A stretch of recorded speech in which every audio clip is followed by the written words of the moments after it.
Hello everyone. இந்த வீடியோல நம்ம 10th CBSE கான standard mathematics board exam question பேப்பர்க்கான சொல்யூஷன் தான் நம்ம இந்த வீடியோல பார்க்க போறோம். ஸோ இப்போ நமக்கு நடந்த எக்ஸாம்க்கான இந்த வருஷம் 2026க்கான board exam question paper solution set 1க்கான சொல்யூஷன் பார்க்க போறோம். அதுலயும் ஸ்பெசிஃபிக்கா இந்த வீடியோல பாத்தீங்கன்னா நம்ம MCQ கொஸ்டின்கான ஆன்சர்ஸ் ஃபர்ஸ்ட் பார்த்துடலாம். ஸோ நமக்கு நல்லாவே தெரியும் MCQங்கிறப்ப 20 கொஸ்டின்ஸ் இருக்கு செக்ஷன் ஏல. ஸோ அந்த 20 கொஸ்டின்ஸ்க்கான சொல்யூஷன் தான் இந்த வீடியோல நம்ம பார்க்க போறோம். First question நமக்கு என்ன கொடுத்திருக்காங்க? The LCM of 960 and 240 is அப்படின்னு கேட்டிருக்காங்க. So each number உடைய LCM இந்த ரெண்டு நம்பருக்கான LCM என்ன அப்படின்னு கேட்டிருக்காங்க. So first each நம்பருக்கான prime factors நம்ம எழுதிடலாம். So 960க்கு first prime factors கண்டுபிடிச்சிடலாமா? So என்ன வரும்? So 2 ஆல எடுத்தோம்னா 4 2s are 8, 8 2s are 16, 0. திருப்பி 2 ஆல போட்டோம்னா 240 கிடைக்கும். திருப்பி 2 ஆல போட்டோம்னா நமக்கு என்ன கிடைச்சிரும்? 120. திருப்பி 2 ஆல டிவைட் பண்ணும்போது 60. தென் அகைன் 2 எடுத்தோம்னா நமக்கு 30. தென் அகைன் 2 எடுத்தோம்னா 15 கிடைக்கும். தென் 3 எடுக்கலாம். 5 3s are 15. தென் 5 எடுத்தா 1. ஸோ அப்ப 960க்கான prime factors என்னென்ன கிடைக்குது எனக்கு? So 2 into 2 into 2 into 2 into 2 into 2 டோட்டலா 6 இருக்கு. அப்ப 2 power 6 எழுதிக்கலாம் into 3 into 5. அதே போல 240 பாருங்க 240 இதுக்குள்ளேயே இருக்கு. இங்கே வந்துருச்சு பாருங்க 240. அப்ப 240க்கான prime factors எடுத்தோம்னா என்ன வந்துரும் எனக்கு? 240க்கு எடுக்கிறப்ப 1 2 3 4 இருக்கு. அப்ப 2 power 4 into 3 into 5. அப்ப LCMனா என்னது? நம்ம LCMக்கான definition ஆல்ரெடி பார்த்திருப்போம். So LCMனா என்னது? Product of the greatest power of each prime factors involved in the number. So இந்த நம்பர்ஸ்ல இருக்கக்கூடிய ஒவ்வொரு each prime factors உடைய greatest power நம்ம எடுத்துக்கணும் அப்படின்னு சொல்லிருக்காங்க. அப்ப இங்க 2 வந்து ரெண்டுலயுமே காமனா இருக்கு. இதுல greatest power எது? 2 power 6. அப்ப 2 power 6 into 3 into 5 மல்டிப்ளை பண்ணோம்னா என்ன வரும்? இந்த 2 power 6 into 3 into 5ங்கிறது எதுக்கு ஈக்குவல்? 960க்கு ஈக்குவல். அப்ப என்னோட LCMக்கான ஆன்சர் என்னது? 960ங்கிறது தான் நம்மளுடைய ஆன்சர். ஓகேவா? சோ அப்ப option A is the correct answer. சரி, நெக்ஸ்ட் கொஸ்டின் பார்ப்போம். நெக்ஸ்ட் கொஸ்டின் என்ன கொடுத்திருக்காங்க? the natural number 1 is அப்படின்னு கொடுத்திருக்காங்க. சோ 1 அப்படிங்கிறது நேச்சுரல் நம்பர் 1 அப்படிங்கிறது என்னவா இருக்கும்? பிரைம் நம்பரா இருக்குமா? காம்போசைட் நம்பரா இருக்குமா? பிரைம் அஸ் வெல் அஸ் காம்போசைட்டா இருக்குமா? இல்ல நெய்தர் பிரைம் நார் காம்போசைட் அப்படின்னு கேட்டிருக்காங்க. சோ நமக்கு நல்லாவே தெரியும். சோ பிரைம் நம்பர்ங்கிறது என்னன்னு பார்த்திருக்கோம். சோ அந்த நம்பர் பிளஸ் 1 இதால மட்டும்தான் டிவைட் ஆகுது அப்படின்னா அதான் பிரைம் நம்பர் அப்படின்னு பார்த்திருப்போம். காம்போசைட் நம்பர்னா மோர் தென் 1 ஃபேக்டர்ஸ் வந்து அதுக்கு இருக்கும். சோ அப்ப 1 அப்படிங்கிறது வெறும் 1 மட்டும் தான் இருக்கு. நம்ம என்ன பார்த்தோம்? அந்த நம்பர் இட்செல்ஃப் அண்ட் தென் 1ஆலே டிவைட் ஆகணும்னு பார்த்தோம். அப்ப எனக்கு இந்த இடத்துல என்ன வரும்? 1 is neither prime nor composite அப்படின்னு வரும். சோ அப்ப நேச்சுரல் நம்பர் 1 அப்படிங்கிறது என்னது? neither prime nor composite. அது பிரைம் நம்பரும் கிடையாது, காம்போசைட்டும் கிடையாது. நம்ம ஆல்ரெடி பார்த்திருப்போம். பிரைம் நம்பர்னு எடுத்துட்டோம்னா 2ல இருந்து தான் நம்ம ஸ்டார்ட் பண்ணிருப்போம். காம்போசைட்னு எடுத்தோம்னா 4ல இருந்து தான் ஸ்டார்ட் பண்ணிருப்போம். அப்ப 1ங்கிறது neither prime nor compositeங்கிறது தான் கரெக்டான ஆன்சர். ஓகே, சரி. நெக்ஸ்ட் கொஸ்டின் பாருங்க. For any natural number n 5 power n with the digit அப்படின்னு கேட்டிருக்காங்க. ஸோ இங்க n-க்கு பதிலா என்ன நேச்சுரல் நம்பர் நீங்க சப்ஸ்டியூட் பண்ணாலும் அந்த 5 power n எந்த டிஜிட்ல எண்ட் ஆகுது? தட் மீன்ஸ் அதோட யூனிட் டிஜிட் என்னவா இருக்குங்கிறது தான் கொஸ்டின். பாப்போமா? நேச்சுரல் நம்பர்னா என்னது? எனக்கு n-ங்கிறது நேச்சுரல் நம்பரா இருக்குல்ல. அப்போ 1 2 3 இப்படி எது வேணாலும் நம்ம சப்ஸ்டியூட் பண்ணலாம். இப்போ 5 power n ஃபார் எக்ஸாம்பிளுக்கு n ஈக்குவல் டு 1 இருந்தா 5 power 1 என்ன வரும்? anything power 1 is that number itself. அப்ப என்ன வந்துரும்? 5 தான் வரும். n equal to 2 ன்னு எடுக்கிறேன். அப்ப 5 ஸ்கொயர் எடுத்தோம்னா என்ன வந்துரும்? 25 ன்னு கிடைக்கும். அடுத்து n equal to 3 ன்னு எடுக்கிறேன். அப்ப என்ன வந்துரும்? 5 cube ன்னு எடுத்தோம்னா 5 cube என்ன வரும்?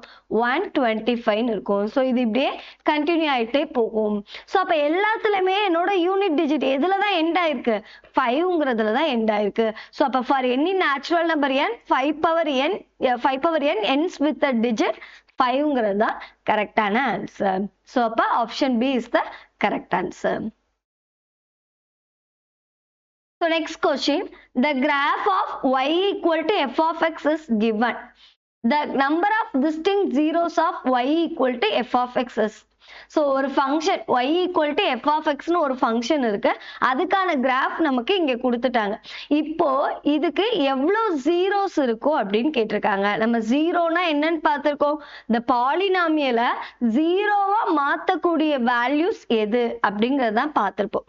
ஸோ பாலினாமியலை எனக்கு ஜீரோவா மாத்துதுன்னா என்ன அர்த்தம், எனக்கு y equal to 0ன்னு கிடைக்கணும். ஸோ y equal to 0ங்கிறது எப்ப கிடைக்கும், எனக்கு எக்ஸ் ஆக்சிஸ் மேல ஒரு பாயிண்ட் இருக்கு அப்படின்னா தான் y ஓட வேல்யூ ஜீரோவா இருக்கும். அப்ப இங்க எங்கெல்லாம் எனக்கு y ஓட வேல்யூ ஜீரோ இருக்கு, இந்த ரெண்டு பாயிண்ட்ல y ஓட வேல்யூ ஜீரோவா இருக்கு. அப்ப ஜீரோஸ் அப்படிங்கிறதுக்கான அர்த்தம் என்ன, ஒரு பாலினாமியலை ஜீரோவா மாத்தக்கூடிய தகுதி எந்த வேல்யூக்கு இருக்கோ அதுதான் நான் ஜீரோஸ்னு சொல்லுவேன். அப்ப எனக்கு பாலினாமியல் ஜீரோவா மாறுதுன்னா பாலினாமியல் தான் இங்க y-ன்னு எடுத்திருக்கேன். அப்ப y equal to 0ன்னு வரும். எப்ப y equal to 0ன்னு கிடைக்கும், ஒரு பாயிண்ட் எக்ஸ் ஆக்சிஸ் மேல இருக்குன்னா y equal to 0. That means x ஆக்சிஸ்க்கான ஈக்குவேஷனே y equal to 0 தான். அப்ப அந்த பாயிண்ட் வந்து என்னது, எக்ஸ் ஆக்சிஸ் மேல எத்தனை இடத்துல கர்வ் வந்து டச் ஆயிருக்கோ அத்தனை ஜீரோஸ் இருக்குன்னு அர்த்தம். அப்ப எனக்கு ரெண்டு இடத்துல இங்க எக்ஸ் ஆக்சிஸ டச் பண்ணிருக்கு. அப்ப என்னுடைய நம்பர் ஆஃப் ஜீரோஸ் என்னவா இருக்கும், 2 இருக்கும். அப்ப ஆப்ஷன் சி தான் கரெக்டான ஆன்சர். புரியுதா? நெக்ஸ்ட் கொஸ்டின் பாருங்க, if alpha and beta are the two zeros of a polynomial f of x equal to px square minus 2x plus 3p and alpha plus beta equal to alpha beta, then the value of p is அப்படின்னு கொடுத்திருக்காங்க. ஒரு polynomial f of x equal to அப்படின்னு என்ன கொடுத்துட்டாங்க, px square minus 2x plus 3p கொடுத்துட்டாங்க. இப்போ நமக்கு ஒரு கண்டிஷன் கொடுத்துட்டாங்க, என்னது, ஆல்பா பிளஸ் பீட்டானா என்னது, ஆல்பாவும் பீட்டாவும் இந்த பாலினாமியலுக்கான ஜீரோஸ்னு கொடுத்துட்டாங்க. அப்போ இது என்னது, சம் ஆஃப் ஜீரோஸ், இது என்னது, ப்ராடக்ட் ஆஃப் ஜீரோஸ். நமக்கு சம் ஆஃப் ஜீரோஸும் ப்ராடக்ட் ஆஃப் ஜீரோஸும் ஈக்குவலா இருக்கு அப்படின்னா இந்த பாலினாமியல்ல இருக்கக்கூடிய இந்த அன்னோன், இந்த பீக்கான வேல்யூ என்னன்னு கேட்டிருக்காங்க. சரியா?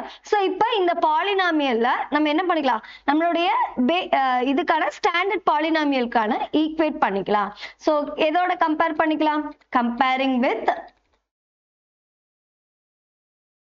ஜெனரலா பாலினாமியல் எப்படி இருக்கும், f of x is equal to ax square plus bx plus c ன்னு இருக்கும்.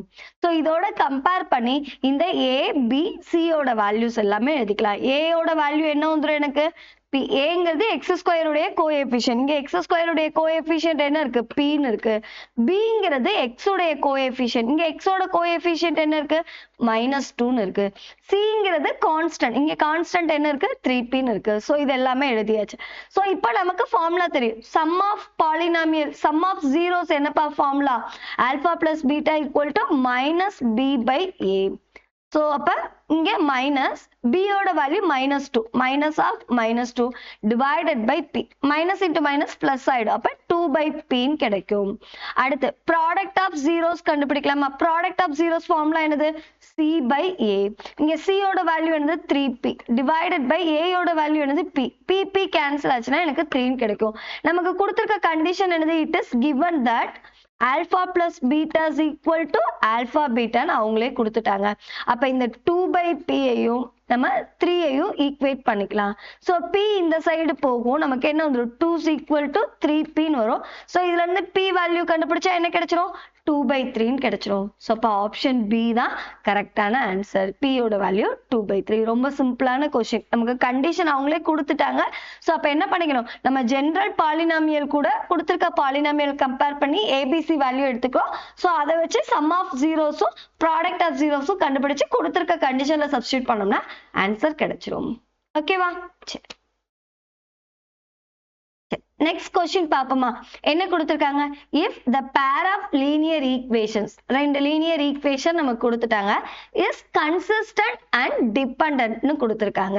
சோ நமக்கு ரெண்டு pair of linear equation. So linear equation அப்படினாலே நமக்கு என்ன தெரியும், சோ இது ஒரு லைன்கான ஈக்குவேஷன் in two variablesல நமக்கு கொடுத்திருக்காங்க.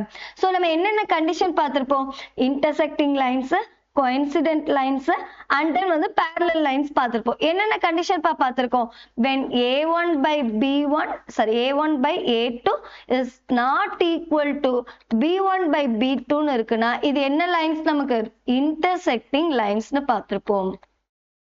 intersecting lines. That means ரெண்டு லைனும் ஒன்னோட ஒண்ணு இப்படி ஏதோ ஒரு காமன் பாயிண்ட்ல intersect ஆயிருக்கும். ஸோ இதுதான் இப்படி இருக்குன்னா நம்ம இந்த இதுக்கு இன்னொரு நேம் என்ன சொல்லிப்போம்?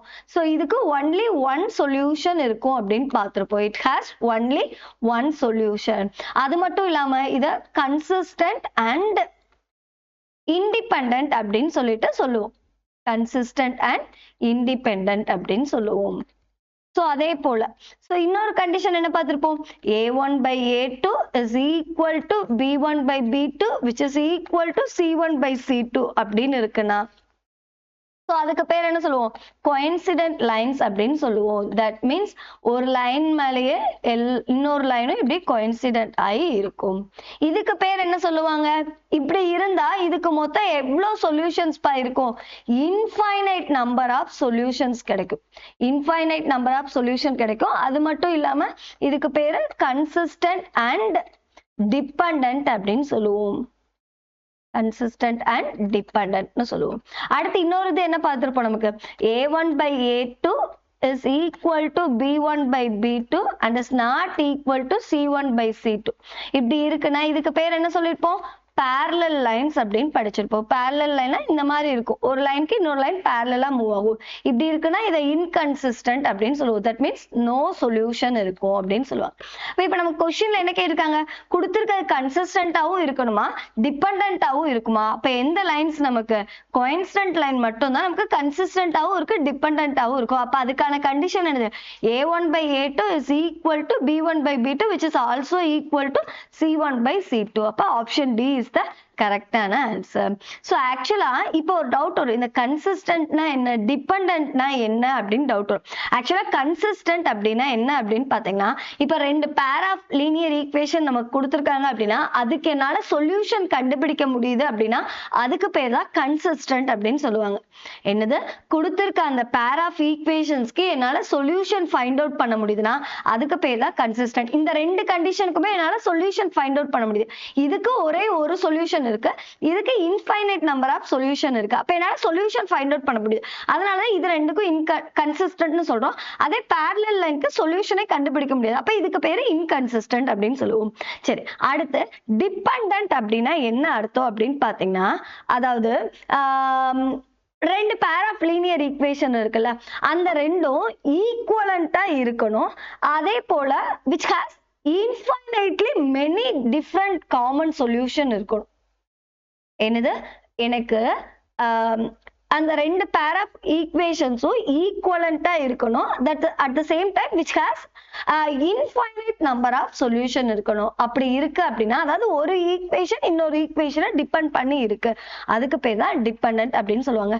அப்போ ஒன்லி கோயின்சிடென்ட் லைன் மட்டும் தான் இவங்க கேட்டிருக்க கண்டிஷனுக்கு பாசிபிள்.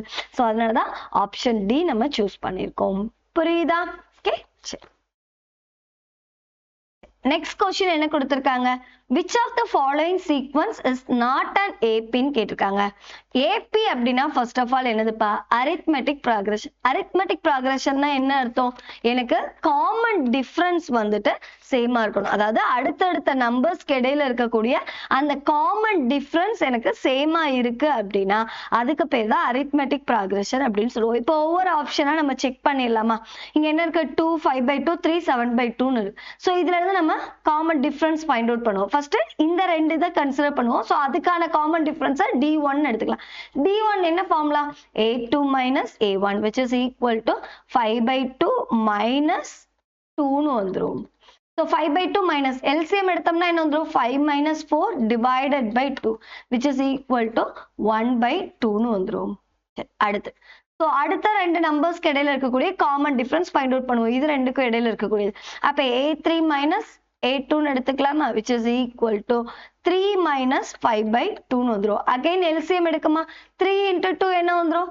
6ன்னு வந்துரும். minus 5 divided by 2 LCM எடுத்து சிம்பிளிஃபை, ஏன்னா டிஃப்ரெண்ட் டினாமினேட்டர்ங்கிறப்ப LCM எடுத்துக்கணும். 6 minus 5னா 1/2. இந்த இடத்துல என்னவா இருக்கு? எனக்கு காமன் டிஃபரன்ஸ் சேமா இருக்கு. அப்ப இது என்னது? AP. அப்ப இந்த ஆப்ஷன் நமக்கு வராது. சரி, அடுத்தது இங்க என்ன கொடுத்திருக்காங்க? இதுக்கு செக் பண்ணிடலாமா? So first D1 find out பண்ணுவோம். ஸோ இந்த ரெண்டு நம்பர்ஸ்க்கு ஃபைண்ட் அவுட் பண்ணுவோம். So second number minus first number, அப்ப -3.2 minus of -1 1.2 minus into minus plus ஆயிடும். அப்ப மைனஸ் 3.2 பிளஸ் 1.2னா எனக்கு என்ன ஆன்சர் கிடைக்கும்? -2 கிடைக்கும். அடுத்து D2 ஃபைண்ட் அவுட் பண்ணுவோமா? என்ன கிடைச்சிடும் எனக்கு? -5.2 மைனஸ் ஆஃப் -3.2. அப்போ -5.2 பிளஸ் 3.2 வந்துடும். Answer is -2. இங்கேயே எனக்கு காமன் டிஃபரன்ஸ் ரெண்டு என்னவா இருக்கு? ஈக்குவலா இருக்கு. அப்ப இதுவும் AP தான். சரி, அடுத்த ஆப்ஷன் செக் பண்ணுவோமா? ஆப்ஷன் சி என்ன கொடுத்திருக்காங்க? √2 √8 √18 கொடுத்திருக்காங்க. So continue. அப்ப ஃபர்ஸ்ட் D1 ஃபைண்ட் அவுட் பண்ணுவோமா? D1 எடுத்தா இது ரெண்டுக்கும் உள்ள டிஃபரன்ஸ் √8 மைனஸ் √2. √8ங்கிறத எப்படிப்பா எழுதலாம்? ஸோ √4 into 2ன்னு எழுதலாமா? 4 ரூட்ல இருந்து வெளியே எடுத்தா என்ன கிடைச்சிடும்? மைனஸ் இங்க √2 இருக்கு. 4 ரூட்ல இருந்து வெளியே எடுக்கிறப்ப 2 வந்துடும். இந்த √2 அப்படியே இருக்கும். -√2. 2√2 மைனஸ் √2னா என்ன கிடைச்சிடும்? 1√2ன்னு கிடைக்கும். இப்ப √2 ஆன்சர். அடுத்து D2 ஈக்குவல் டு என்னது? √18 மைனஸ் √8. √18 எப்படி எழுதலாம்? √9 into 2ன்னு எழுதலாமா? மைனஸ் √8 எப்படி எழுதலாம்? 4 into 2ன்னு எழுதலாம். அப்ப இதை சிம்பிளிஃபை பண்ண எழுதணும். 9 ரூட்ல இருந்து வெளியே எடுத்தா என்ன வந்துடும்? 3√2 மைனஸ் 4 ரூட்ல இருந்து வெளியே எடுத்தா 2√2ன்னு கிடைச்சிடும். அப்ப 3 மைனஸ் 2னா என்ன கிடைச்சிடும்? 1 கிடைக்கும். 1√2. ஸோ அப்ப ரெண்டுமே D1 D2 ரெண்டுமே எனக்கு எப்படி இருக்கு? ஈக்குவலா இருக்கு. அப்ப இதுவும் என்னதுதான்? AP தான். அப்ப இதையும் சூஸ் பண்ண முடியாது. அப்ப லாஸ்ட் ஆப்ஷன் தான் நம்ம செக் பண்ணி ஆகணும். ஸோ லாஸ்ட் ஆப்ஷன் என்ன கொடுத்துருக்காங்க? 1 ஸ்கொயர். 1 ஸ்கொயர்னா 1, 3 ஸ்கொயர்னா என்ன வந்துடும்? 9, 5 ஸ்கொயர்னா 25, 7 ஸ்கொயர்னா 49. நமக்கு பார்த்தாலே தெரிஞ்சிருச்சு கண்டிப்பா டிஃபரன்ஸ் சேமா இருக்காது. இது ரெண்டுக்கு இடையில இருக்கக்கூடிய டிஃபரன்ஸ் என்னது? 9 மைனஸ் 1னா 8, 25 மைனஸ் 9னா எவ்வளவு வந்துடும்? 16 வந்துடும். அப்ப 8 இஸ் நாட் ஈக்குவல் டு 16. அவங்க என்ன கேட்டிருக்காங்க? விச் இஸ் நாட் அன் ஏபின்னு தான் கேட்டிருக்காங்க. அப்ப ஆப்ஷன் டி தான் எனக்கு ஏபி கிடையாது அப்படின்னு சொல்லலாம். ஸோ அப்ப option D is the correct answer. ஓகேவா? நெக்ஸ்ட் கொஸ்டின் என்ன கொடுத்திருக்காங்க? In triangles ABC and PQR, angle A is equal to angle Q and angle B is equal to angle R. Then AB is to AC is equal to என்னன்னு கேட்காங்க. அதாவது இந்த ரெண்டுக்கும் இடையில இருக்கக்கூடிய ரேஷியோ என்னன்னு கேட்காங்க. ஸோ ட்ரையாங்கிள் டிரா பண்ணிக்கலாமா? ஸோ இது என்ன கொடுத்திருக்காங்க? ABCன்னு கொடுத்திருக்காங்க. ஒரு ட்ரையாங்கிள் எடுத்துக்கிறோம். அடுத்த ட்ரையாங்கிள் எடுத்துக்கலாமா? PQRன்னு எடுத்துக்கிறோம். இப்போ என்ன சொல்லிட்டாங்க? Angle A is equal to angle Q. Angle A இங்க இருக்கு, அது ஆங்கிள் Qக்கு ஈக்குவலா இருக்கா? இந்த ஆங்கிளும் ஈக்குவல்னு கொடுத்துறாங்க. அடுத்து angle B is equal to angle R. Angle B இங்க இருக்கு. ஸோ இதுவும் ஆங்கிள் Rம் ஈக்குவல்னு கொடுத்துட்டாங்க. சரியா? ஸோ இப்போ AB இஸ் டு AC. இப்போ நம்ம என்ன எடுத்துக்கலாம்?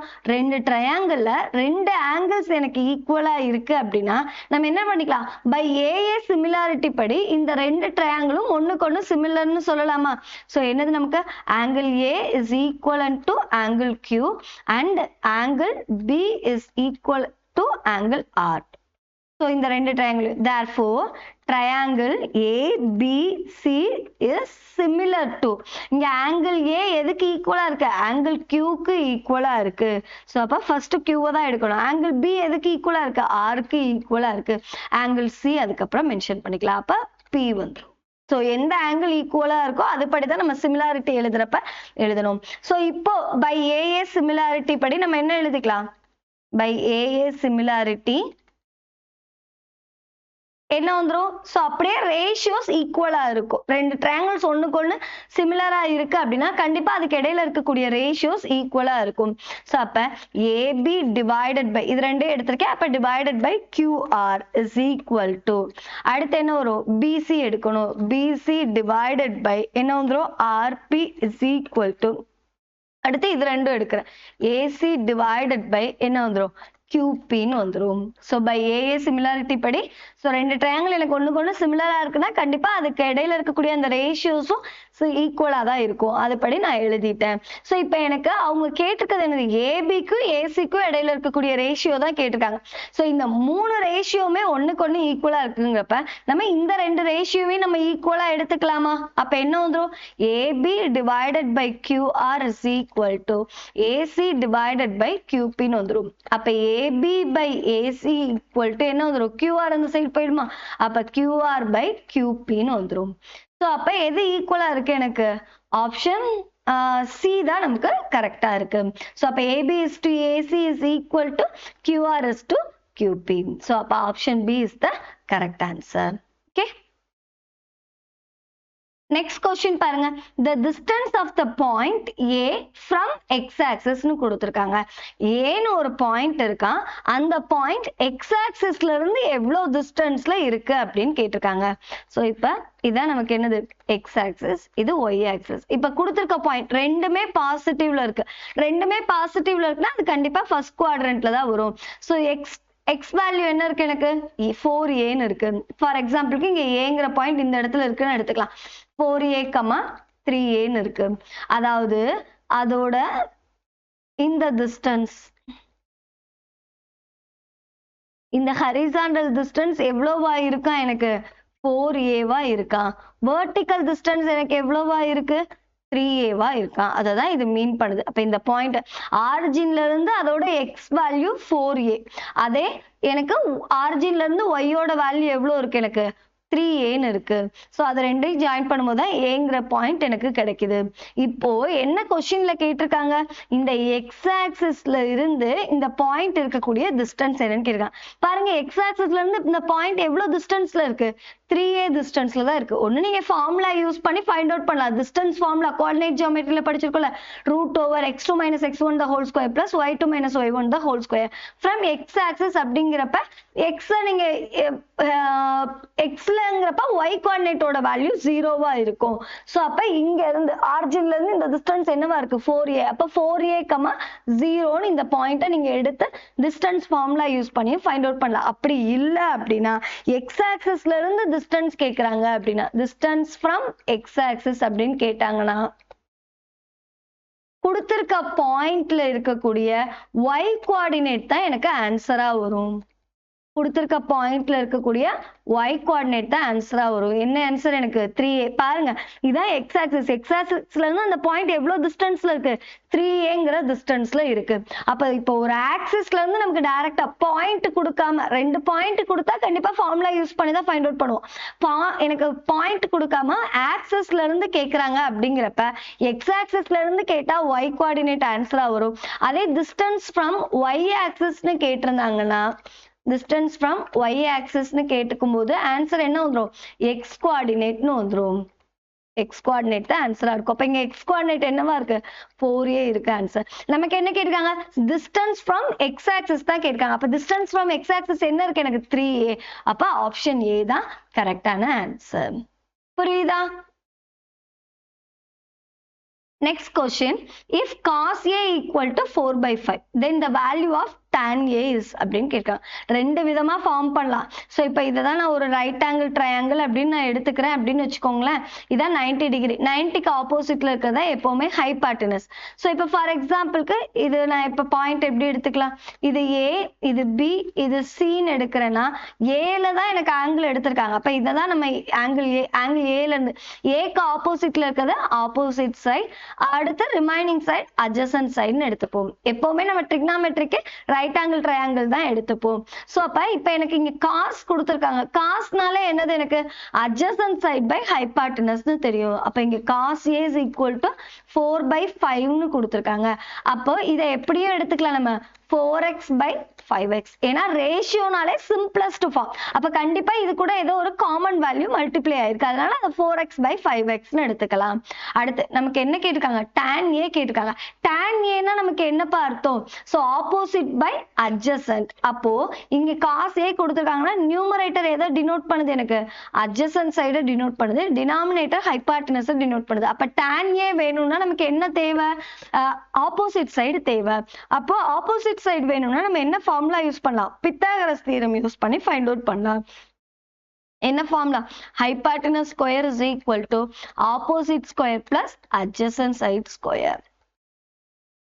So எனக்கு தேவை opposite side square தானே, which is equal to hypotenuse square minus adjacent side square னு வந்துரும். hypotenuse இங்க என்ன இருக்கு? 5x the whole square minus 4x the whole square. அப்ப which is equal 5x square னா 25x square minus 16x square னு வந்துரும். ஆன்சர் என்ன வந்துரும்?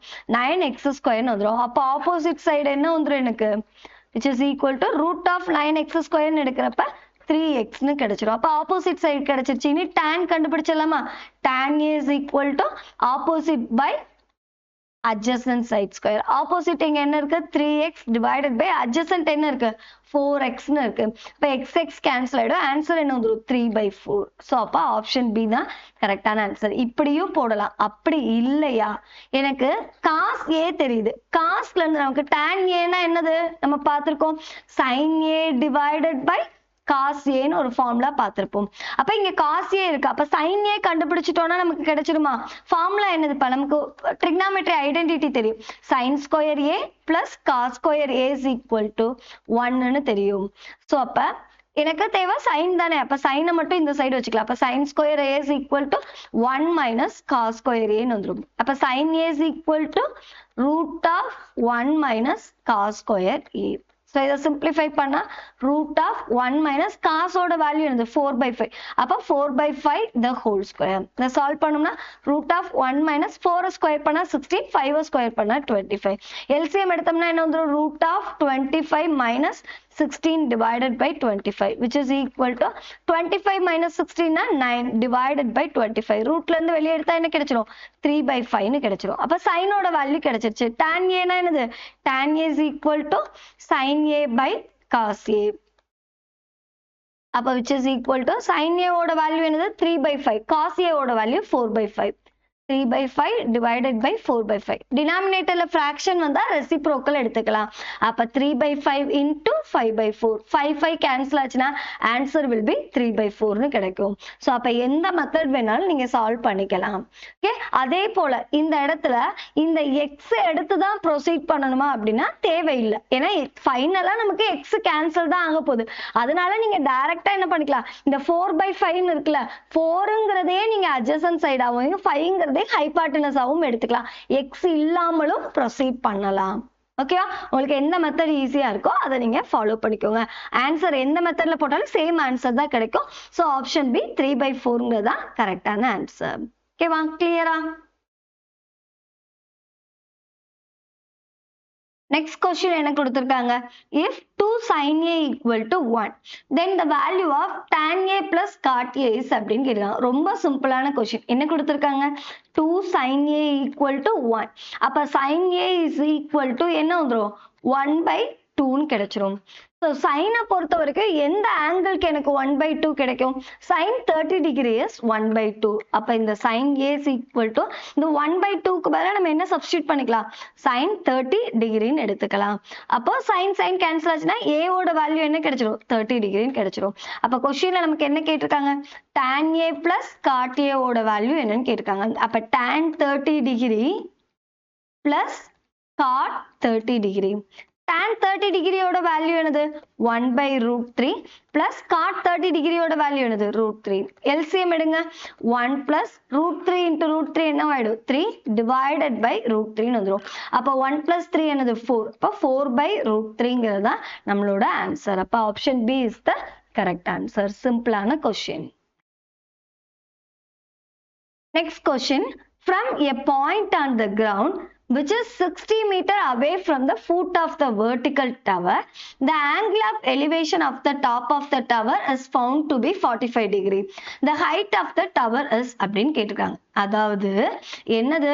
ஒரு டவர் இருக்குப்பா. இப்படி டவர் எடுத்துக்கலாமா? இது A, இது B ன்னு எடுத்துக்கலாம். இதான் டாப் ஆஃப் த டவர், இது ஃபுட் ஆஃப் த டவர்னு எடுத்துக்கலாம். இந்த ஃபுட் ஆஃப் த டவர்ல இருந்து 60 மீட்டர் தள்ளி நமக்கு என்னது? கிரவுண்ட்ல 60 மீட்டர் தள்ளி ஒரு பாயிண்ட் இருக்கு.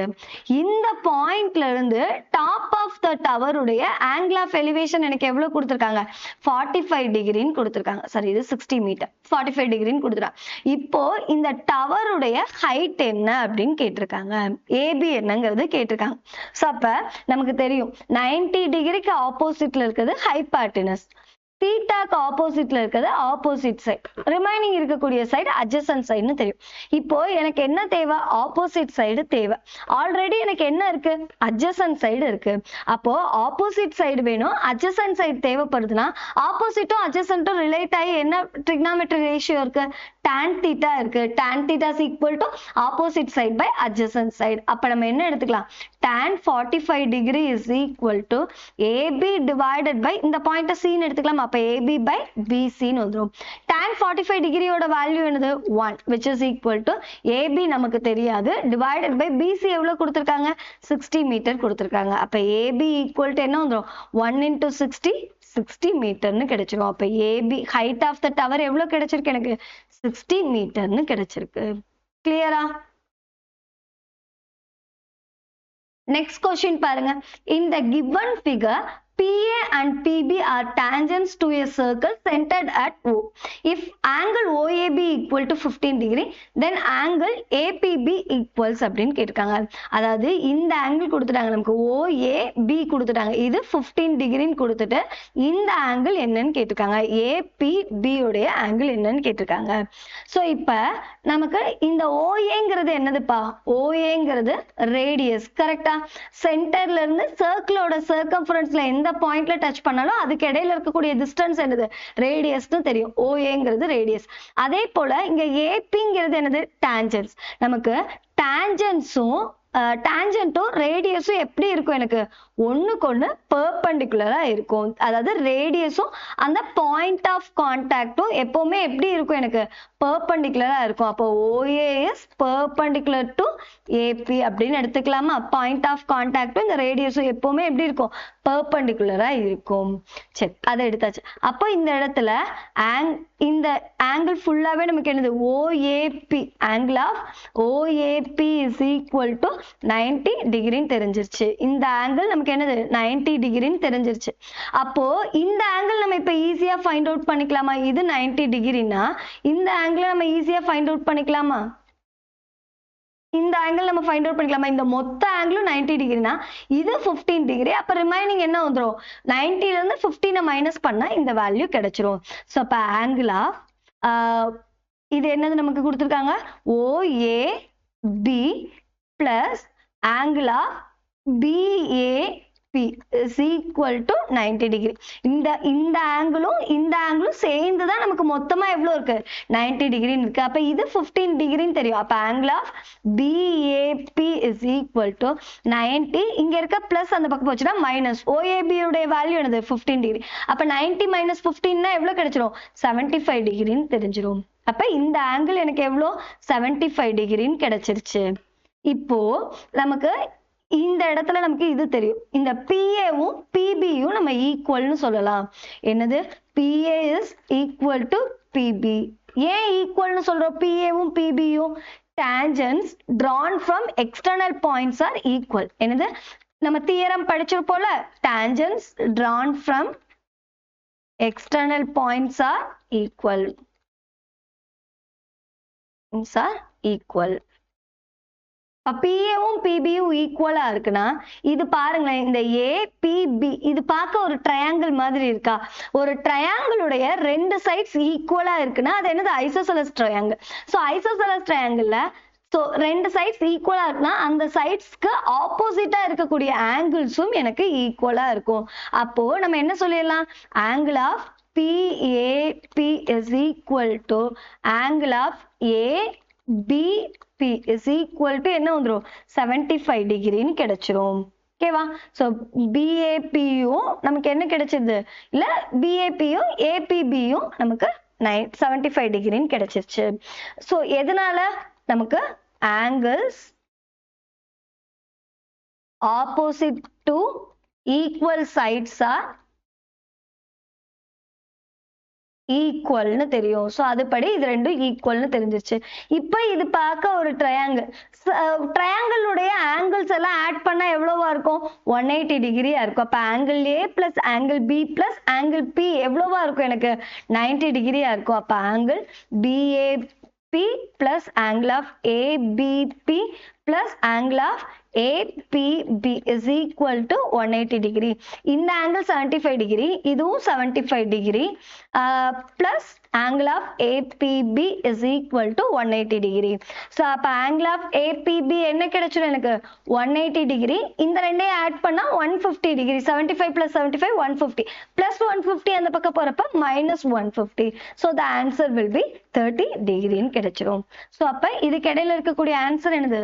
30 டிகிரிங்கிறது தான் கரெக்டான ஆன்சர். இதுக்கு இடையில இருக்கக்கூடிய angle is 30 degree. That means point P உடைய ஆங்கிள் வந்து பார்த்தோம்னா 30 டிகிரி. ஓகேவா? புரியுதா? ஸோ அப்போ நம்ம என்ன பண்ணிட்டோம்? ஸோ இந்த ரேடியஸும் நமக்கு பாயிண்ட் ஆஃப் கான்டாக்டும் எப்பவுமே ஒன்றுக்கு ஒன்று பெர்பெண்டிகுலர்ங்கிற கான்செப்டை யூஸ் பண்ணி நம்ம இந்த ஆங்கிள் ஃபைண்ட் அவுட் பண்ணிட்டோம். ஸோ இப்போ நமக்கு டான்ஜென்ட்ஸ் வந்து எப்பவுமே எக்ஸ்டர்னல் பாயிண்ட்ல இருந்து டிரா பண்ணக்கூடிய டான்ஜென்ட்ஸ் ரெண்டுமே ஈக்குவலா இருக்குங்கிற தியரத்தை யூஸ் பண்ணி பிஏவும் பிபியும் ஈக்குவல்னு எடுத்துட்டோம். ஸோ அப்போ ஒரு ட்ரையாங்கிள்ல ரெண்டு சைட்ஸ் ஈக்குவலா இருக்குன்னா கண்டிப்பா அதோட ஆங்கிள்ஸும் ஈக்குவலா தான் இருக்கும். இது 75 டிகிரினா இதுவும் கட்டாயம் 75 டிகிரியா தான் இருக்கும். அப்போ அதே போல அடுத்து என்ன ஃபைண்ட் அவுட் பண்ணிக்கிறோம்? ஸோ ட்ரையாங்கிளுடைய எல்லா ஆங்கிளையும் ஆட் பண்ணா 180 டிகிரி இருக்கும். ஸோ அப்போ ரெண்டு ஆங்கிள் தெரியுது, ஒரு அன்னோன் நம்ம ஈஸியா ஃபைண்ட் அவுட் பண்ணிடுறோம். கிளியரா? Next question பாருங்க. In the given figure, PA and PB are tangents to a circle centered at O. If angle AOB equal to 130 degree, then angle APB is equal to அப்படின்னு கேட்டிருக்காங்க. சரி, இப்ப பார்ப்போம். இந்த PAவும் PBயும் நமக்கு என்னன்னு சொல்லிட்டாங்க? tangent அப்படின்னு சொல்லிட்டாங்க. ஸோ அப்ப PAவும் PBயும் tangent அப்படிங்கிறப்ப நமக்கு இந்த OAவும் OBயும் நமக்கு என்னது? ரேடியஸ்.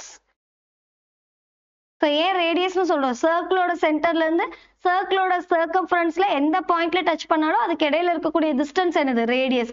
அப்போ OA is equal to OBன்னு எடுத்துக்கிட்டோம். ஸோ ரேடியஸும் பாயிண்ட் ஆஃப் கான்டாக்டும் எப்பவுமே எப்படி இருக்கும்? எனக்கு ஒண்ணுக்கு ஒண்ணு பெர்பெண்டிகுலரா இருக்கும். அப்ப ஆங்கிள் ஏவும் ஆங்கிள் பியும் எனக்கு எதுக்கு ஈக்குவலா இருக்கும்?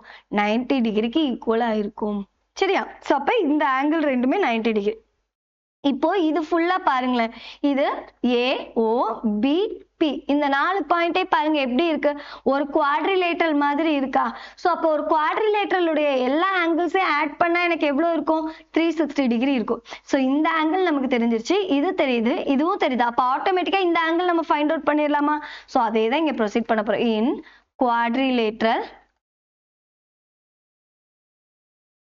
AOBP என்ன எடுத்துக்கலாம்? சோ இந்த ஆங்கிள் 90 டிகிரி பிளஸ் இந்த ஆங்கிள் 130 டிகிரி பிளஸ் ஆங்கிள் பியும் நமக்கு 90 டிகிரி பிளஸ் நமக்கு இந்த ஆங்கிள் நமக்கு தெரியாது. APB is equal to என்ன வந்துரும்? 360 டிகிரின்னு வந்துரும். ஏன்னா ஒரு குவாட்ரிலேட்டரலுடைய எல்லா ஆங்கிள்ஸையும் ஆட் பண்ணா அது எதுக்கு ஈக்குவலா இருக்கணும்? 360 டிகிரிக்கு ஈக்குவலா இருக்கணும். சோ நமக்கு தேவை APB மட்டும் தானே, which is equal to 360 degree minus 90 plus 90 180. 180 plus 130 எவ்வளவு வரும்? 280 310. அப்ப plus 310 இந்த பக்கம் வந்தா minus 310 வந்துரும். அப்ப 360 minus 350 எவ்வளவு கிடைச்சிரும்? 50 டிகிரின்னு கிடைச்சிரும். அப்ப இந்த Pங்கிற பாயிண்ட் உடைய ஆங்கிள் என்னது? 50 degree. Option B is the correct answer. ஓகேவா? Next question பாருங்க. Area of a segment of a circle of radius R and center angle 60 degree is அப்படின்னு கேட்டிருக்காங்க. So இப்ப ஒரு circle எடுத்துக்கிறோம். சர்க்கிள் இப்போ இதான் சர்க்கிளோட சென்டர் ஓன்னு எடுத்துக்கிறோம். இப்போ இந்த ஒரு செக்டார் கன்சிடர் பண்றோம். இந்த ஆங்கிள் எவ்வளவு கொடுத்துருக்காங்க? 60 டிகிரி. நமக்கு செக்டாரை பத்தி பேசல, செக்மெண்ட்டை பத்தி பேசியிருக்காங்க. அப்ப இந்த பார்ட் இதுக்கான ஏரியா தான் நமக்கு என்ன அப்படின்னு கேட்டிருக்காங்க. ஸோ அப்ப ஏரியா ஆஃப் செக்மெண்ட் அப்படின்னு சொல்லுவோம், இல்ல ஏரியா ஆஃப் மைனர் செக்மெண்ட் அப்படின்னு சொல்லுவோம். அப்ப area of minor segment formula என்ன பார்த்திருக்கோம்? which is equal to theta by 360 into pi r square minus, அதாவது இந்த மொத்தமா இந்த செக்டாருடைய ஏரியா ஃபைண்ட் அவுட் பண்ணிட்டு அதுல இருந்து இந்த ட்ரையாங்கிளோட ஏரியாவை சப்ட்ராக்ட் பண்ணோம்னா ஏரியா ஆஃப் செக்மெண்ட் கிடைச்சிடும். கரெக்ட் தானே? இந்த மொத்தமா இந்த செக்டாருடைய ஏரியா ஃபைண்ட் அவுட் பண்ணிட்டு அதுல இருந்து நம்ம இந்த ட்ரையாங்கிளை மட்டும் சப்ட்ராக்ட் பண்ணிட்டோம்னா இந்த செக்மெண்ட் கிடைச்சிரும். அப்போ இது ஏரியா ஆஃப் செக்டாருக்கான ஃபார்முலா. மைனஸ் இந்த ட்ரையாங்கிளுக்கு வந்து பாத்தீங்கன்னா half into r square sin theta. இதுதான் formula. Okay, which is equal to theta எவ்வளவு சொல்லிருக்காங்க நமக்கு 60 degree. அப்ப 60 by 360 degree into pi r square minus half into r square into sin 60 degree, which is equal to, இதை cancel பண்ணோம்னா என்ன வந்துரும்? 1 time is 60. அப்ப pi r square divided by 6 minus half into r square sin 60 degree ஓட value என்னது? √3/2. So, pi r square divided by 6 minus, இங்க 2 into 2 என்ன வந்துரும்? 4 வந்துரும். அப்ப minus √3/4 into r square வந்துரும். இதான் நம்மளுடைய area of minor segment கான formula for when center angle is 60 degree இருக்கும்போது. அப்ப எந்த ஆப்ஷன் கரெக்டா இருக்கு நமக்கு? only pi r square by 6 வச்சு இதா இருக்கு. அப்ப option C is the correct answer. Clear? Just direct formula, அதுல angle மட்டும் substitute பண்ணிருக்கோம், அவ்வளவுதான். Okay? Next question. A hemispherical bowl is made of steel of thickness 1 centimeter. The outer radius of the bowl is 6 centimeter. The volume of steel used is அப்படின்னு கேட்டிருக்காங்க. So ஒரு பவுல் இருக்கான், அந்த பவுல் என்ன ஷேப்ல இருக்கான்? ஹெமிஸ்பியர் ஷேப்ல இருக்கான். அதோட திக்னஸ் வந்து ஸ்டீலால அதை மேட் பண்ணிருக்காங்க. அதோட திக்னஸ் 1 சென்டிமீட்டர் இருக்கான். இப்போ ஒரு பவுல் டிரா பண்ணிக்கலாமா? இப்போ ஒரு பவுல் இப்படி இருக்குன்னு எடுத்துக்கலாம். சோ இதுக்குள்ள இன்னொரு இது எடுத்துக்கலாம். இப்படிதான் இருக்கு ஒரு பவுல். சோ இதோட திக்னஸ் எவ்வளவு கொடுத்துட்டாங்க நமக்கு? 1 சென்டிமீட்டர்னு கொடுத்துட்டாங்க. அப்ப இதுவும் கண்டிப்பா என்னவாதான் இருக்கும்? 1 சென்டிமீட்டர். இதோட மொத்த திக்னஸ் 1 சென்டிமீட்டர்னு கொடுத்துட்டாங்க.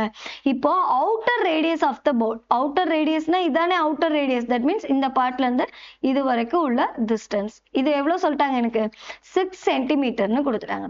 இப்போ இதுல இருந்து நம்ம இன்னர் ரேடியஸ் ஃபைண்ட் அவுட் பண்ணிக்கலாமா? இந்த மொத்தமும் 6 சென்டிமீட்டர்னா அதுல இருந்து இந்த 1 சென்டிமீட்டர் போயிட்டா ரிமைனிங் இருக்கிறது தானே எனக்கு என்னது?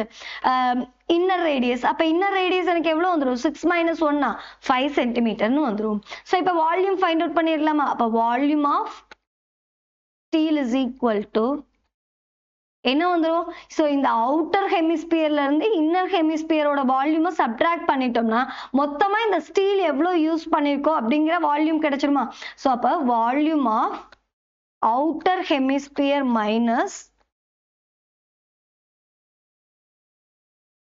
minus volume of inner hemisphere. Formula என்னப்பா? ஹெமிஸ்பியர் உடைய வால்யூம்கான ஃபார்முலா. இப்போ ஃபார் எக்ஸாம்பிளுக்கு அவுட்டர் ரேடியஸ் வந்து பாத்தீங்கன்னா நான் கேபிட்டல் ஆர்னு எடுக்கிறேன்னு வச்சுக்கோங்களேன். Outer radius equal to capital ஆர்னு எடுத்தேன்னா இன்னர் ரேடியஸ் எனக்கு என்ன வந்துரும்? ஸ்மால் ஆர்னு எடுத்துக்கலாம். So outer radius capital R தான் எனக்கு எவ்வளவு? 6 சென்டிமீட்டர்னு கொடுத்துருக்காங்க. இன்னர் ரேடியஸ் எனக்கு எவ்வளவு? 5 சென்டிமீட்டர். Okay, so formula என்னது? volume of hemisphere க்கு 2/3 into pi r cube. So outer radius நம்ம capital R னு எடுத்துக்கோ. 2/3 small pi small r cube, which is equal to ரெண்டுலமே 2/3 pi காமனா இருக்கு. So அப்ப r cube minus r cube னு எடுத்துக்கலாமா? So which is equal to 2/3 pi into capital R ஓட value 6 cube minus 5 cube. Which is equal to என்ன வந்துரும்? நான் இந்த இடத்துல ப்ரொசீட் பண்றேன், இங்க கண்டினியூ பண்றேன். 2/3 pi into 6 cube ஓட வேல்யூ 260 minus 5 cube ஓட வேல்யூ 125. ஸோ ரெண்டையும் சப்ட்ராக்ட் பண்ணலாமா? 2/3 pi into 6ல 5 போச்சுன்னா 1, 11ல 2 போச்சுன்னா 9, 1 minus 1 0. அப்ப 2/3 pi into 91 கிடைக்குது. இதை கேன்சல் பண்ணிக்கலாமா? இதை கேன்சல் நம்ம பண்ண முடியாது, ஏன்னா இது 3 ஆல டிவைட் ஆகாது. அப்ப நம்ம ஃபிராக்ஷன்லயே வச்சுக்கலாம். 91 into 2 எவ்வளவு கிடைச்சிடும் எனக்கு? 182 pi divided by 3 கிடைக்குது. ஸோ அப்ப ஆப்ஷன் பி தான் நம்மளுடைய கரெக்ட் ஆன்சர். 182 pi by 3ங்கிறது தான் கரெக்டான ஆன்சர். அப்ப வால்யூம் ஆஃப் ஸ்டீல் யூஸ்ட் எவ்வளோ? 182/3 pi. ஓகேவா? டைரக்ட் ஃபார்முலால நம்ம ஜஸ்ட் சப்ஸ்டிடியூட் பண்ணிருக்கோம். ஓகே, அடுத்த கொஸ்டின் என்ன கொடுத்திருக்காங்க? The mean and median of a frequency distribution are 43 and 43.4 respectively. The mode of the distribution is அப்படின்னு கேட்டிருக்காங்க. ஸோ என்ன கொடுத்துட்டாங்க? மீன் கொடுத்துட்டாங்க. மீன் எவ்வளோ கொடுத்துருக்காங்க? 43 கொடுத்துருக்காங்க. மீடியன் எவ்வளோ கொடுத்துருக்காங்க? 43.4 கொடுத்துருக்காங்க. நமக்கு இந்த சென்ட்ரல் டெண்டன்சி எல்லாத்தையும் ரிலேட் பண்ணி நம்ம ஒரு ஃபார்முலா படிச்சிருப்போம். என்ன ஃபார்முலாப்பா? 3 median is equal to mode plus 2 mean அப்படின்னு படிச்சிருப்போம். ஸோ இதுல இருந்து நம்ம மோட ஈஸியா ஃபைண்ட் அவுட் பண்ணிக்கலாம். அப்ப மோடு ஈக்குவல் டு என்ன கிடைச்சிரும்? 3 மீடியன் மைனஸ் 2 மீன் வந்துடும். ஸோ நமக்கு median mean sorry median and then mean ரெண்டுமே கொடுத்துட்டாங்க. அதை இதில் சப்ஸ்டியூட் பண்ணிக்கலாமா? அப்போ 3 இன்டூ மீடியன் எவ்வளோ? 43.4 மைனஸ் 2 இன்டூ மீனோட வேல்யூ 43 கொடுத்துருக்காங்க. ஸோ இதை மல்டிப்ளை பண்ணால் என்ன வந்துடும்? 4 3 சார் 12, ரிமைனிங் 1 3 3 சார் 9 10 12 30 130.2 மைனஸ் இதை மல்டிப்ளை பண்ணோம்னா 86. ரெண்டையும் சப்ட்ராக்ட் பண்ணிக்கலாமா? அப்போ 0.2 அப்படியே வந்துடும். 10ல் 6 போச்சுன்னா 4, 12 8 போச்சுன்னா 4, 44.2ங்கிறது தான் நமக்கு மோடோட ஆன்சர். அப்போ option C is the correct answer. 44.2 தான். ஸோ அப்போ என்ன பண்ணிக்கிறோம்? இந்த மீன் மீடியன் மோட் இதுக்கு மூணுக்கும் இடையில இருக்கக்கூடிய ரிலேஷன் எழுதிட்டு அங்க என்னென்ன கொடுத்துருக்காங்களோ அதை சப்ஸ்டியூட் பண்ணிட்டு தேவையான அன்னோனை ஃபைண்ட் அவுட் பண்ணிடுறோம். டைரக்ட் ஃபார்முலா தான். ஓகேவா? கிளியரா? Next question பாருங்க. The probability for a randomly selected number out of 1 2 3 4 etc 25 to be a composite number. அதாவது 1ல இருந்து 25ல இருந்து 1ல இருந்து 25 குள்ள இருக்கக்கூடிய நம்பர்ல இருந்து ஏதோ ஒரு நம்பர் எடுக்கிறோம். அந்த நம்பர் காம்போசைட் நம்பரா இருக்கிறதுக்கான ப்ராபபிலிட்டி என்ன அப்படின்னு சொல்லிட்டு ஃபைண்ட் அவுட் பண்ண சொல்லியிருக்காங்க. ஸோ அப்போ ஃபர்ஸ்ட் நம்ம என்ன எழுதிக்கலாம்? டோட்டல் நம்பர்ஸ் என்ன கொடுத்துருக்காங்கன்னு எழுதிக்கலாமா? டோட்டல் நம்பர் எந்த 1ல இருந்து 25 வரைக்கும். அப்போ 1 to 25னா டோட்டல் நம்பர் எவ்வளோ வந்துடும்? 25ன்னு வந்துடும். ஸோ இப்போ லெட் ஏ பி த என்ன எடுத்துக்கலாம்? A be the event denote the event of getting composite நம்பர்ஸ்னு எடுத்துக்கலாமா? ஏன்னா அவங்க என்ன சொல்லிருக்காங்க? காம்போசைட் நம்பர் செலக்ட் பண்ணக்கூடியதுக்கான ப்ராபபிலிட்டி தான் கேட்டிருக்காங்க. Event of getting composite number. So அப்போ ஏங்கிறது என்னெல்லாம் வந்துடும் நமக்கு? 1ங்கிறது நெய்தர் பிரைம் நார் காம்போசைட். அப்போ 2ங்கிறது பிரைம் நம்பர், 3ங்கிறதும் பிரைம் நம்பர். அப்போ 4 வரும். 5ங்கிறது பிரைம் நம்பர், 6 வரும். 7ங்கிறது பிரைம் நம்பர், 8 வரும், 9 வரும், 10 வரும், 11 பிரைம் ஆயிடும், 12 வரும், 13 பிரைம் நம்பர், ஸோ 14 வரும், 15 வரும், 16 வரும், 17 பிரைம் நம்பர், 18 வரும், 19 பிரைம் நம்பர், ஸோ 20 வரும், தென் 21 வரும், 22 வரும், 23 வந்து நமக்கு பிரைம் நம்பர் வராது. ஸோ 24 வரும், 25 வரும். ஸோ இதெல்லாமே காம்போசைட் நம்பர். ஸோ காம்போசைட் நம்பர்னாலே நமக்கு என்னன்னு தெரியும்ல? ஸோ 1ஆலையும் அந்த நம்பராலையும் மட்டும் டிவைட் ஆகக்கூடிய நம்பர்ஸ் தான் நம்ம என்ன அது பிரைம் நம்பர்ஸ்னு பார்த்துப்போம். காம்போசைட் நம்பர்னா மோர் தென் 2 ஃபேக்டர்ஸ் இருக்கும். அதுதான் நம்ம காம்போசைட் அப்படின்னு சொல்லிட்டு பார்த்துருப்போம். ஸோ அப்போ காம்போசைட் நம்பர் 1ல இருந்து 25க்குள்ள இருக்கிறது எல்லாமே எழுதிட்டோம். ஸோ இப்போ என்னது என் ஆஃப் ஏ எனக்கு மொத்தம் எவ்வளோ இருக்கு? எனக்கு நம்பர் ஆஃப் ஃபேவரபிள் அவுட்கம்ஸ் 1 2 3 4 5 6 7 8 9 10 11 12 13 14 15 இருக்கு. ஓகேவா? ஸோ அப்போ n of A equal to 15 இருக்கு. நமக்கு p of A equal to என்னப்பா பார்த்துருக்கோம்? Total number of favourable outcomes, the favorable outcomes divided by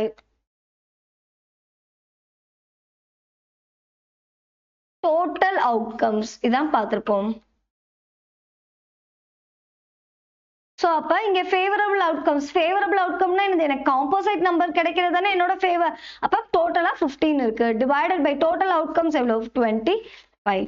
அப்போ 15/25ங்கிறது தான் கரெக்டான ஆன்சர். ஸோ அப்போ ஆப்ஷன் ஏ தான் நமக்கு கரெக்டான ஆன்சர். ஸோ இதை சிம்பிளிஃபை பண்ணுறதுனால சிம்பிளிஃபை பண்ணலாம் 3/5. பட் டைரக்டாக ஆப்ஷனில் எனக்கு 15/25 கொடுத்துருக்கனால நம்ம அதே செலக்ட் பண்ணிக்கலாம். புரியுதா? ஓகே. அடுத்து பாருங்க questions number 19 and 20 are assertion and reason based questions அப்படின்னு கொடுத்துருக்காங்க. பார்த்துடலாமா? 19th கொஸ்டின் என்ன கொடுத்துருக்காங்க? அசர்ஷன் என்ன கொடுத்துருக்காங்க? the surface area of the cuboid formed by joining two cubes of side 4 cm each end to end is 160 cm square இருக்காங்க. கரெக்டான்னு பார்த்துடலாமா? So இப்போ 2 கியூப் இருக்குப்பா. ஸோ இப்படி 2 கியூப் இருக்கு. ஸோ இந்த கியூபோடைய கியூப்னாலே எல்லா சைட்ஸும் ஈக்குவலாக இருக்கும். கியூபோட சைடு 4 சென்டிமீட்டர் ஈச்னு கொடுத்துட்டாங்க. ஸோ அப்போ இது எல்லாமே 4 சென்டிமீட்டர். இன்னொரு கியூபும் இருக்கு. 2 கியூபை நமக்கு என்ன பண்றாங்க? 4 சென்டிமீட்டர் இருக்கக்கூடிய 2 கியூபை ஒன்னோட ஒன்று நமக்கு ஜாயின் பண்றாங்க. இப்போ இதுவும் 4 சென்டிமீட்டர் தான், இதுவும் 4 சென்டிமீட்டர் தான். இதை 2 கியூபை ஒன்னோட ஒன்று சேர்க்கும் போது நமக்கு என்னவா கிடைக்கும்? ஒரு கியூபாய்டா கிடைக்கும்.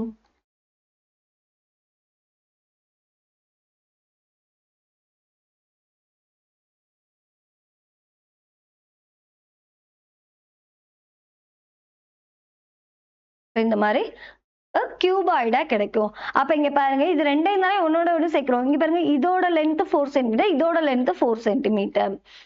இது ஒரு 4 சென்டிமீட்டர், இது ஒரு 4 சென்டிமீட்டர். இங்க இது அப்படியே அதே 4 சென்டிமீட்டர் தான் இருக்கு. அதே போல ஹைட்லயே சேஞ்சஸ் இல்லை, இதுவும் 4 சென்டிமீட்டர் தான் இருக்கு. அப்ப இது 4 சென்டிமீட்டர் பிளஸ் 4 சென்டிமீட்டர், இது ஃபுல்லா சேர்ந்து எவ்வளவு கிடைக்கும்? எனக்கு 8 சென்டிமீட்டரா கிடைக்கும். அப்ப என்னுடைய லென்த் எவ்வளோ? 8 சென்டிமீட்டர். பிரெத் எவ்வளோ இருக்கு? அது 4 சென்டிமீட்டர். ஹைட் எவ்வளோ இருக்கு? 4 சென்டிமீட்டர். இப்ப எதை பத்தி பேசியிருக்காங்க? சர்ஃபேஸ் ஏரியா பத்தி பேசியிருக்காங்க. வெறும் சர்ஃபேஸ் ஏரியான்னு கொடுத்தாலே அது எதை மீன் பண்ணுது? டோட்டல் சர்ஃபேஸ் ஏரியாவை தான் மீன் பண்ணுது. கியூபாய்டுக்கான total surface area formula என்னது? 2 into LB plus BH plus HL. இதான் formula.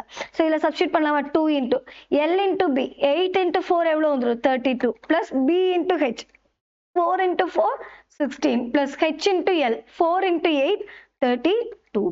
So sorry 32. So இதை ஃபுல்லா ஆட் பண்ணோம்னா என்ன வந்துடும்? 2 into 32 plus 32 na 64, 64 plus 6 70, 70 plus 10 18 கிடைச்சிருக்கு. அப்ப 18 into 2 எவ்வளவு வந்துரும்? 160 centimeter square. அப்ப surface area 160 centimeters தான் கிடைக்குது. அப்ப இது நமக்கு true தான். அடுத்து என்ன சொல்லிருக்காங்க? the reason என்ன கொடுத்திருக்காங்கன்னு பாருங்க. the surface area of a cuboid of dimensions L into B into H is LB plus BH plus HL னு கொடுத்திருக்காங்க. இது கரெக்டா? நம்ம இங்க தானே பார்த்திருக்கோம் surface area formula என்னது? 2 into LB plus BH plus HL. அப்போ இங்க நமக்கு என்ன வந்துரும்? LB plus BH plus HL கிடையாது. இது கூட கண்டிப்பா ஒரு 2 மல்டிப்ளை ஆயிருக்கணும். அப்ப இது wrong. அப்ப நம்மளோட கரெக்ட் ஆன்சர் என்ன வந்துரும்? So assertion A is true but reason is false. Option C தான் கரெக்டான answer. So A is true but R is false னு வந்துரும். ஓகேவா? கிளியரா? ஸோ ஃபார்முலா இந்த இடத்துல தப்பா கொடுத்துருக்கனால இதை ராங்னு சொல்றோம். ஸோ நம்ம இந்த ஃபார்முலா படி நம்ம இதை போட்டோம்னா கரெக்டான ஃபார்முலா படி போடுறப்ப ஏரியா நமக்கு கரெக்டாக தான் கிடைச்சிருக்கு. அதனால தான் அசர்ஷன் டு ரீசன் ஃபால்ஸ்னு நம்ம எடுத்திருக்கோம். ஓகே, அடுத்து லாஸ்ட் கொஸ்டின், MCQ உடைய செக்ஷன் ஏல இருக்கக்கூடிய லாஸ்ட் கொஸ்டின், 20th கொஸ்டின் என்ன கொடுத்திருக்காங்க? அசர்ஷன் என்ன கொடுத்திருக்காங்க? the mean of first n natural numbers is n-1/2 ன்னு கொடுத்திருக்காங்க. நேச்சுரல் நம்பர்ஸ் அப்படிங்கிறப்ப என்னப்பா வரும்? நேச்சுரல் நம்பர்ஸ் அப்படிங்கிறப்ப 1ல இருந்து நமக்கு அப்படியே போகும் 1 2 3 etcetera n up to first n natural நம்பர்னு கொடுத்துருக்காங்க, up to n எடுத்திருக்கோம். இப்போ இங்க என்ன பத்தி என்ன சொல்லியிருக்காங்க? மீன் பத்தி பேசியிருக்காங்க. அப்ப மீன் இஸ் ஈக்குவல் டு என்ன ஃபார்முலா? sum divided by totalனு வந்துருமா?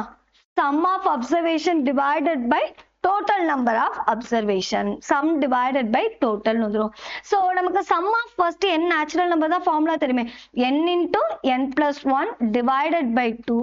டோட்டலா total numbers எவ்வளவு கொடுத்திருக்காங்க? n natural numberனு கொடுத்திருக்காங்க. அப்ப divided by n. அப்ப இது என்னவாயிடும்? n into n plus 1 divided by 2 into 1 by n வந்துரும். n cancel ஆச்சுன்னா ஆன்சர் என்ன வந்துரும்? n plus 1 by 2 னு வந்துரும். பட் இங்க என்ன கொடுத்திருக்காங்க? எனக்கு n minus 1 by 2 னு கொடுத்திருக்காங்க. அப்ப இது wrong நமக்கு. ஓகேவா? ஸோ நமக்கு என்னது ஃபுல்லா ஆட் பண்ணோம்னா நமக்கு n + 1/2 கொடுத்துருக்கோம். பட் இங்க n - 1/2 கொடுத்தனால அசர்ஷன் ராங். அடுத்த ரீசன் பாருங்க, sum of first n natural numbers is n into n + 1/2 கொடுத்துருக்காங்க. இங்கே நம்ம பார்த்தோம் sum of observation என்னது first n natural நம்பருக்கு n into n + 1/2 பார்த்தோம். அப்ப இது கரெக்டா தான் இருக்கு. அப்போ அசர்ஷன் இந்த இடத்துல ஃபால்ஸா இருக்கு, ரீசன் வந்து ட்ரூவா இருக்கு. அப்ப எந்தது assertion is false but reason is true. Option D தான் கரெக்டான ஆன்சர். என்னது எனக்கு A is false but R is true. அப்ப ஆப்ஷன் D தான் கரெக்டான ஆன்சர். கிளியரா? ஸோ இதோட வந்து பாத்தீங்கன்னா உங்களுக்கு செக்ஷன் ஏல இருக்கக்கூடிய 20 MCQ கொஸ்டின்ஸும் கம்ப்ளீட் ஆகுது. ஸோ இந்த வீடியோவை நான் இதோட ஸ்டாப் பண்றேன். ஸோ நெக்ஸ்ட் வீடியோல நம்ம செக்ஷன் பி வந்து நம்ம பார்ப்போம். ஓகேவா? தேங்க்யூ.